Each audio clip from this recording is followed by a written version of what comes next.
I'm not justifying like the extreme feminists either, because hashtag kill men should not even exist. I'm saying it is still extreme, right? It's like the extremity produces extremity. That's the whole issue with both sides. You see somebody, murdered his girlfriend or his wife, and she's like, you know what, I'm like done with men. We've been through our own stuff to learn a lot of this, and that if you learn some of this stuff, it'll help you in the long run. And especially now with like the AI stuff, it's very hard to trust things that you see on the internet. If I listen to really bad derogatory rap music, right, glorifying selling drugs and shooting people or whatever, am I going to be influenced by that if that's what I listen to? Yeah. You know what I'm saying? Like if I watch television shows about serial killers all the time, am I going to be afraid that someone, like, am I being influenced? You see what I'm saying? It's like if you're obsessed about it, then you're going to just assume that like you're going to be afraid. It's a matter of tuning out of the stuff that you don't want to influence you. History.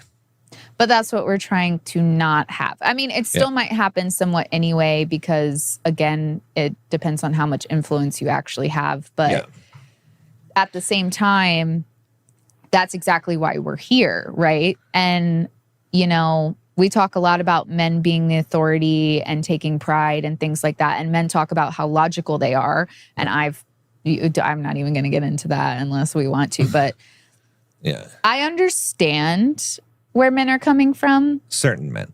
But, but I also don't understand why they have basically turned into the women that they're so upset over. That's what I don't get. That they've turned into radicalists. Right.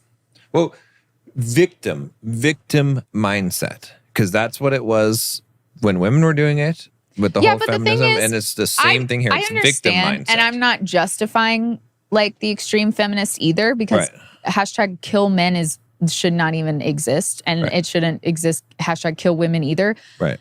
But I can at least see a little bit of women's perspective. I mean, I wasn't alive back then, but, they couldn't go get a job. They couldn't really do anything. No, this is more recent than that. This is I'm also but I'm talking about that's where that stemmed from. Exactly. When they finally got out of that. Exactly.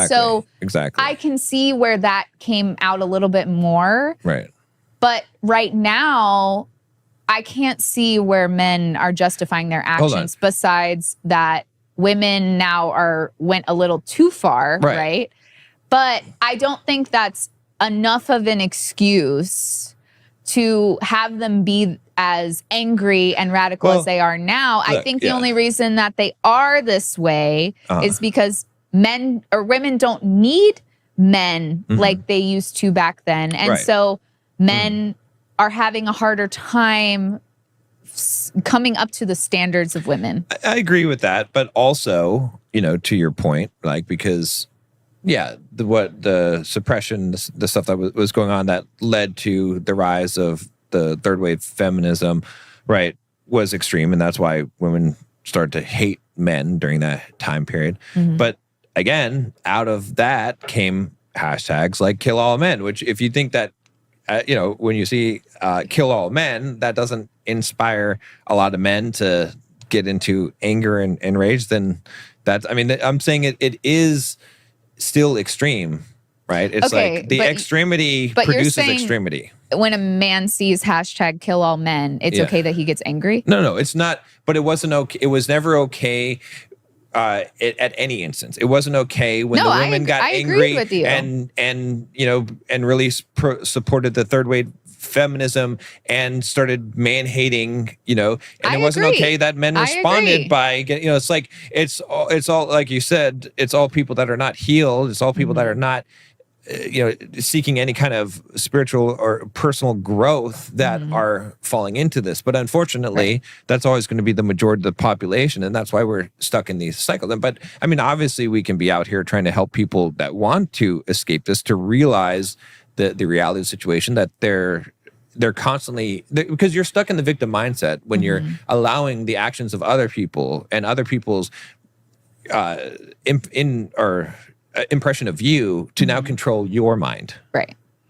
So, and I think that's the whole issue with both sides. Right. Is that, you know, you can't just take these few things that fit whatever emotion you're in. Because that's really the thing is like, you know, maybe a woman has gone on some bad dates lately and the guys have been jerks or whatever. And then, you know, she sees somebody, you know, murdered his girlfriend or his wife. And she's like, you know what, I'm like done with men, you know, like that's just how she feels in that moment. It's just like a bunch of bad things lining up. And unless she clears that out, she's going to stay there. And that's what I feel like these men are doing. Exactly. They're not clearing things out. They're like angry. Something happened. Some woman they really liked did something that upset him. And then he was like, went down this wormhole on the internet and now is fueled with all this like anti-women or like I hate women things. But he's never like clearing that out. Right. Exactly. He's just going on that same emotion and actually building on it. Right. And I think, like you said, it's people need to realize that you can't just base everything off of the way that people are acting or the things that you even see on the internet. It has to come from you wanting to be the best version of yourself. You understanding, like, even if you're not religious, most people are spiritual in some degree, that you need to come from a place of love and compassion and empathy. And, you know, from the point that they're in, that's going to take time. They're not just going to wake up the next day and be like, I love everybody. But if you actively work towards that, and the first thing that they should probably do is get a different perspective shift. Like I mentioned, like, put yourself in a woman's shoes. Pretend you're a woman. Yeah. Only in the instance that you go on a date with somebody. Yeah. And he starts acting a little weird and you're maybe not that interested in him. And so you're like, hey, I'm sorry, like, thank you for dinner or whatever, but I'm not really interested. And that person proceeds to put you in situations where you feel unsafe. Right. Yeah. How would that make you feel? And like the same with women though, right? Like imagine that you're a man and you've went up to 50 people while you were out and they all said no or ignored you or like ew or whatever. Yeah, or like something. Like put yourself in his shoes. Like understand what it takes to even go up to somebody you don't know and have a conversation, let alone tell them, oh, hey, I find you attractive. Right.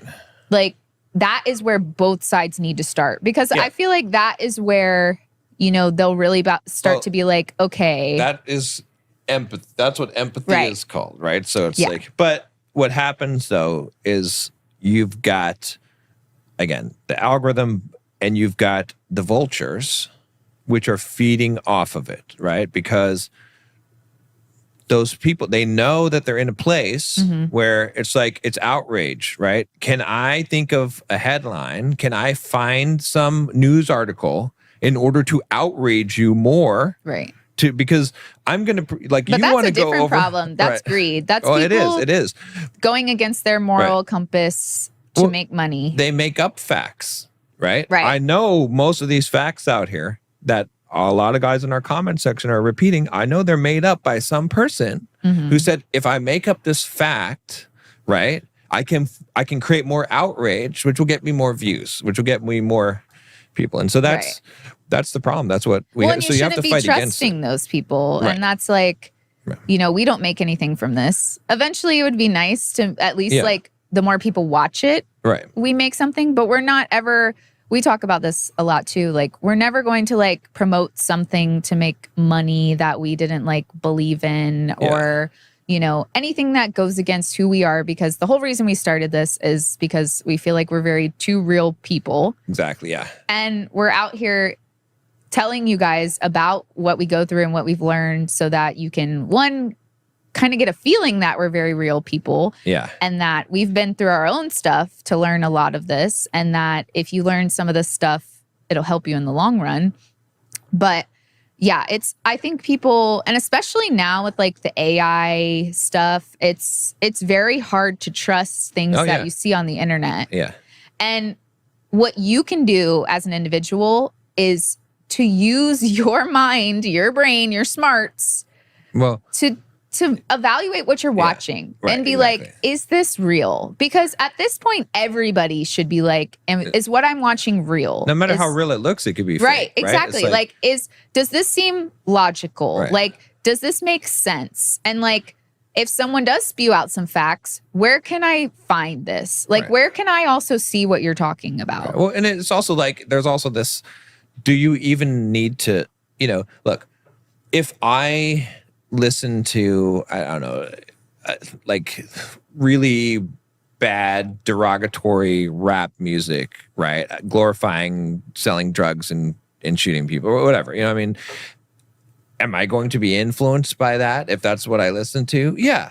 You know what I'm saying? Like, if I watch television shows about serial killers all the time, am I going to be afraid that someone, like, am I going to be an influence? You see what I'm saying? It's like, you have to choose. But women watch those so that they can pick up on the clues. If you're obsessed about it, then you're going to just assume that, like, you're going to be afraid. But my point is that it's not just, it's a matter of tuning out of the stuff that you don't want to influence you. Like, so if you have stuff that's negative on your feed, don't follow the negative stuff. You know what I mean? No matter how appealing it is, you don't even need to know the facts or this information. Why do you need to know negative information? I don't even want to know this stuff. Like, it's not necessary, right? Just surround yourself with positive people, with positive influence, and you're going to have a positive life. And that includes on the internet. It's what you just said is so true. And I think that actually might be the first step for a lot of these men and women is